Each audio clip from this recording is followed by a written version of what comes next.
আসসালামু আলাইকুম রহমতুল্লাহ বারাকাত।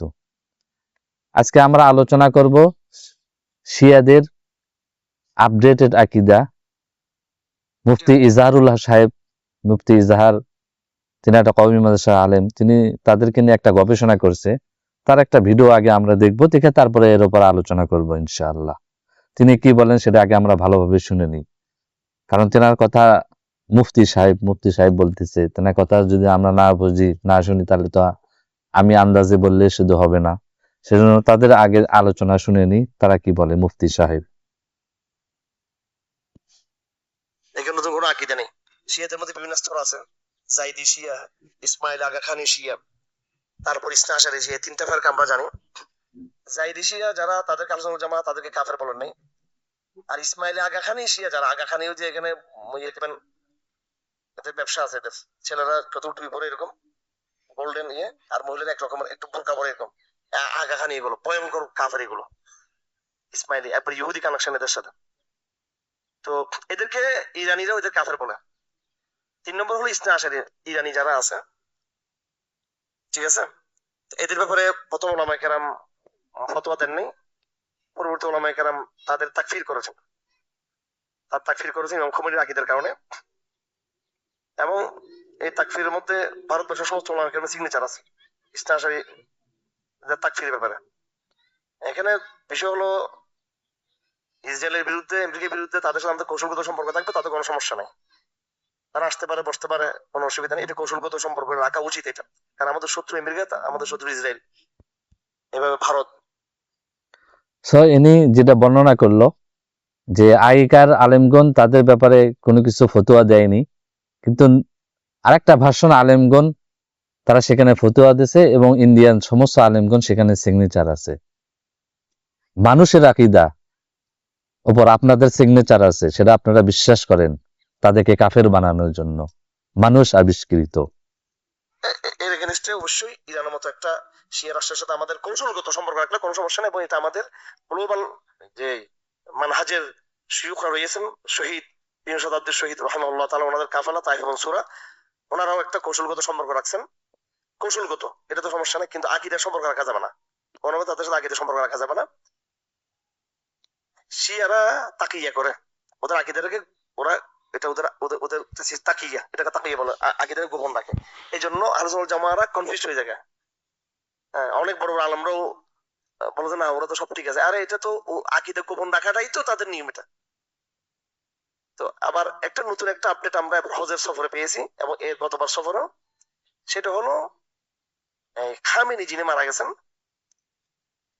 উনি একটা সার্কুলার চালু করছেন। সার্কুলার, এটা এটা বাস্তব যে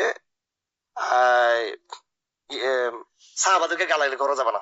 আম্মা আয়েশা রাদিয়াল্লাহু আনহা, আবু বকর সিদ্দিক, ওমর ফারুক রাদিয়াল্লাহু তাআলা আনহুমা, এদের রাগ হচ্ছে এদের 3 জনের উপরে। 1 নম্বর হযরত ওমর, 2 নম্বর হযরত আয়েশা, 3 নম্বর হযরত আবু বকর, অন্যান্য সাহাবীদের উপরে। এটা খুব একটা সার্কুলার জারি করছেন উনি, যে কোনোভাবে কোনো শিয়ারা যেন ওদেরকে তাকফির না করে, গালাগালি না করে সাহাবা ইকরামদেরকে। আমি আবার এদের সাথে কথা বলছি, ইসনা আশারিদের সাথে। আবার শিয়ারা ব্যাপক দেখলাম যে এরা শিয়া ইরানি ছেলেরা মেয়েরা অনেক হজ করে। এখন আমি এবার ইচ্ছাকৃত কথা বলছি তাদের সাথে গিয়ে গিয়ে, এবং ওই যারা এমনি মডার্ন শিক্ষিত ছেলে মেয়েদের সাথে কথা বলি না আমরা, যারা আলেম যারা, ওদের সাথে কথা বলছি, ওদের শেখ যারা, ওদের সাথে কথা বলছি, তারা এটা প্রমাণ দেখালো যে এই এখন ওরা তাকফির করে না। তাই বললাম যে এই যে হজ আবু বকরের কবর দেখতেছো এটা? হ্যাঁ। তো আবার সে বলছে আমরা আমরা ওরা আমাদের ইমাম, ওরা আমাদের ইয়ে। কিতাবে কি লেখা আছে আর মুখে কি বল, এখন কেমনি বিশ্বাস করবে? এদের তো এরা আবার গোপন রাখাটা হচ্ছে এদের কি তাকিয়ে, এটাকে তাকিয়ে বলে শিয়ারা আকীদাকে গোপন রাখে। আবার খামেনি একটা সার্কুলার জারি করছে, এটাও ঠিক, আবার যে কোনো গালি দেওয়া যাবে না।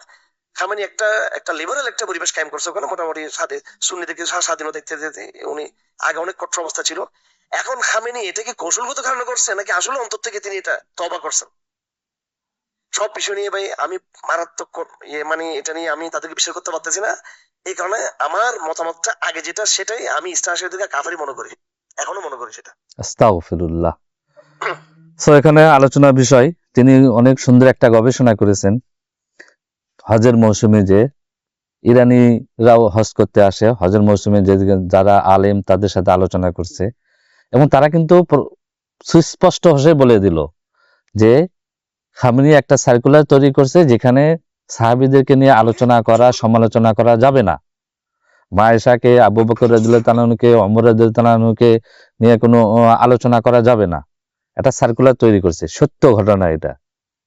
এখন তিনি মিথ্যা তহমতিতে তাকিয়ে তাকিয়ে মানে গোপন করে, অন্তরে গোপন করার কিছু নেই। তারা একদম সুস্পষ্ট ভাষায় ইউনিভার্সিটি, আমার কিছু কলিগ আছে তাদের সাথে আমি আলোচনা করছি, ইউনিভার্সিটি পর্যন্ত তাদেরকে বলা হয়েছে, ইউনিভার্সিটি টিচাররা এটা বলে কোনো সাহাবীদেরকে নিয়ে সমালোচনা করা যাবে না। হ্যাঁ, কিছু কিছু শিয়ারা সাহাবীদেরকে নিয়ে আলোচনা করে, সমালোচনা করে, সেটা তাদের ব্যাপার। কিন্তু ইসনা আশারা শিয়া অর্থাৎ আয়াতুল্লাহ খামিনি যে শিয়ার অনুসরণ করে, তারা হচ্ছে ইসনা আশারা শিয়া। তারা কখনোই সাহাবীদেরকে নিয়ে সমালোচনা করে না। আগে একটা যুগ ছিল হয়তোবা তখন করতো। সেই কথার প্রেক্ষিতে আপনি যদি বলেন যে তারা এখনো কাফের, আপনাদের অথরিটি কি? যারা আল্লাহকে বিশ্বাস করে, আল্লাহ রসুল সাল্লাল্লাহু আলাইহি ওয়াসাল্লামকে বিশ্বাস করে, কিয়ামতকে বিশ্বাস করে, আল্লাহর কিতাবকে বিশ্বাস করে, তারা তো মুমিন। সো মুমিনদেরকে আপনার কাফের ফতোয়া মারে আপনি তাদেরকে ডিভাইড করতেছেন আল্লাহ রসুল সাল্লাল্লাহু আলাইহি ওয়াসাল্লামের উম্মাহকে। আল্লাহ রসুল সাল্লাল্লাহু আলাইহি ওয়াসাল্লাম উম্মাহকে ডিভাইড হওয়ার কারণে আজকে মুসলিমরা এত নির্যাতিত, এত নিপারিত। আল্লাহ রসুল সাল্লাল্লাহু আলাইহি ওয়াসাল্লাম উম্মাহ আজকে ব্লিডিং হচ্ছে পুরা বিশ্বে। চোখ একটু তুলে দেখেন তাদের অবস্থা, কি অবস্থা। ইউটিউবে দেখেন, দেখতে পাচ্ছেন ভিডিও, সবাই কি অবস্থা তাদের। আর তাদেরকে আমরা কাফের ফতোয়া মারতেছি। উনি সুন্দর কথা আলোচনা করছে এবং আমি লাস্ট 3 বছর ধরে এটা নিয়ে আলোচনা গবেষণা করতেছি। সেদেরকে আপনি কোনোভাবে কাফের ফতোয়া মারতে পারেন না। তারা আল্লাহকে বিশ্বাস করে, আল্লাহ রসুলকে বিশ্বাস করে, কোরআনকে বিশ্বাস করে, কিয়ামতকে বিশ্বাস করে, সে মুমিন। তাকে আপনি কাফের ফতোয়া মারতে পারবেন না। এবং তিনি যে কথাটা বললো অনেক সুন্দর একটা আলোচনা। তিনি হজের মৌসুমে যে গবেষণা করছে, তাদের কিছু আলেমদেরকে, জ্ঞানী ব্যক্তিকে জিজ্ঞেস করছে যে তোমরা কি সাহাবীদেরকে নিয়ে উল্টোপাল্টা কথা বলো কিনা। কিন্তু তিনি কি বলল, তারা কি বলছে যে তারা আয়াতুল্লাহ খামিনি এটাই প্রচার মানে একটা জারি করছে, একটা ফতুয়া বিভাগ থেকে তারা এটা জারি করছে, কোনো সাহাবীদেরকে নিয়ে সমালোচনা করা যাবে না। তারপরেও আমরা কি বললাম, আমরা বাপদাদা যেহেতু তাদেরকে কাফির ফতুয়া মারছে, আমরা আমার বাপদাদার ধর্মের উপরেই থাকলাম। আমি যখন রিসার্চ করে পাইছি, আমাকেও এটা আগে শেখানো হয়েছিল। আমি যখন কওমি মাদ্রাসায় পড়ছি তখন আমাদেরকে এটাই শেখানো হয়েছে যে শিয়ারা কাফের, এবং তাদেরকে কাফের না মনে করলে আমিও কাফের হয়ে যাব। এটা সম্পূর্ণ ভুল ধারণা, বিভ্রান্তিকর তথ্য। শিয়ারা কাফের নয়, তারাই প্রকৃত মুসলিম এই যুগে বর্তমানে। আমরা বরঞ্চ, আমি সুন্নি মঞ্চ থেকে বলছি, বরঞ্চ সুন্নিরাই আরো শিরিকের মধ্যে লিপ্ত আছে। তারা আল্লাহর বিধানকে মানে না, আল্লাহর বিধানকে বাদ দিয়ে তারা মানব রচিত কিতাব থেকে তারা বিধান মানে। আর যারাই মানব রচিত বিধান মানে তাদেরকে মুশরিকিন বলা হয়েছে কোরআনের ভাষায়। কোরআন পড়ুন, এই জন্য আমি সবাইকে উৎসাহ করি, কোরআন পড়ুন, কোরআন নিয়ে গবেষণা করুন। কোরআন কি বলে, কোরআন কাকে কাফের বলেছে, কোরআন কাকে মুশরিক বলেছে, কোরআন কাকে মুনাফিক বলেছে, সেটা ফলো করুন। মানব রচিত কিতাব, সমস্ত মানব রচিত কিতাব থেকে যদি আপনি বিধান দেন তাহলে আপনি মুশরিকিন হয়ে যাবেন। অর্থাৎ আল্লাহর বিধানের সাথে আমরা মানব রচিত কিতাব থেকে আমরা বিধান দিতেছি। তিনি আরো কিছু কথা বললেন। আগেকার ওলামারা তাদেরকে ব্যাপারে কোনো আলোচনা করেনি, বাট কিছু আলেমগণ এসে তাকফীর করেছে, অর্থাৎ চিন্তা ভাবনা করেছে। এবং ভারতবর্ষ আলেমদের সেখানে সিগনেচার আছে, তারা কাফের।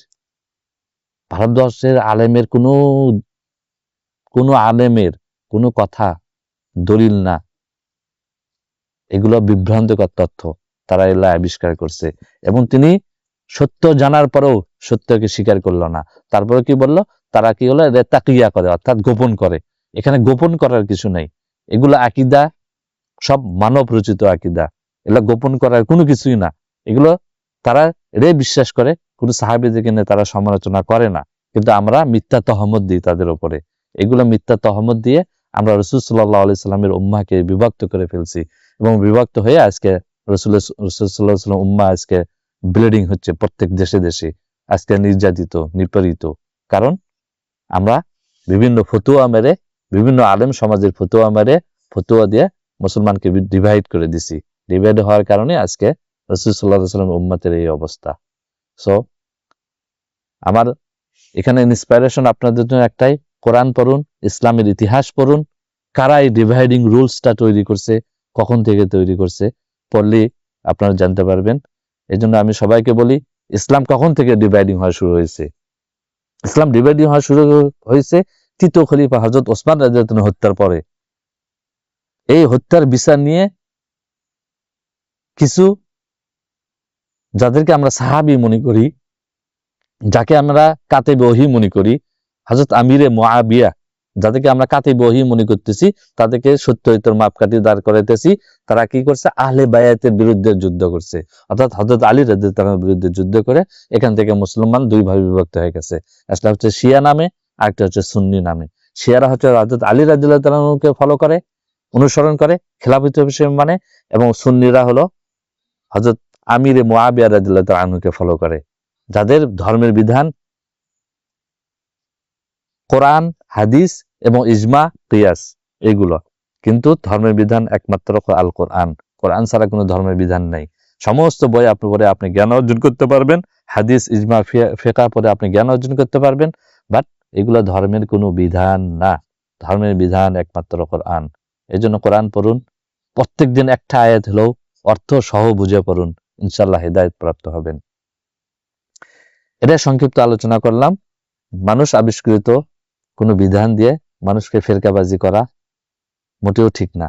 রাসূল সাল্লাল্লাহু আলাইহি সাল্লামের উম্মাহকে আমরা ডিভাইড করতেছি, ডিভাইডিং রুলস হিসেবে প্লে করতেছি। এই ফতোয়া মানব রচিত ফতোয়া, যেগুলো মানব রচিত আকীদা, যেগুলো আল্লাহ তাআলা কোরআনে নাজিল করেনি। আল্লাহ তাআলা মানুষকে ঈমান আনতে বলেছে। সো আমরা ঈমান আনবো এবং তার উপরই আমল করতে হবে, তাহলে আমরা জান্নাত পাবো। কারণ আল্লাহ তাআলা স্পষ্ট ভাষায় কোরআনে বলে দিয়েছে, যে ঈমান এনেছে এবং ভালো কাজ করেছে তারাই একমাত্র জান্নাতে প্রবেশ করবে। আল্লাহ হাফেজ। আসসালামু আলাইকুম ওয়া রাহমাতুল্লাহি ওয়া বারাকাতুহু।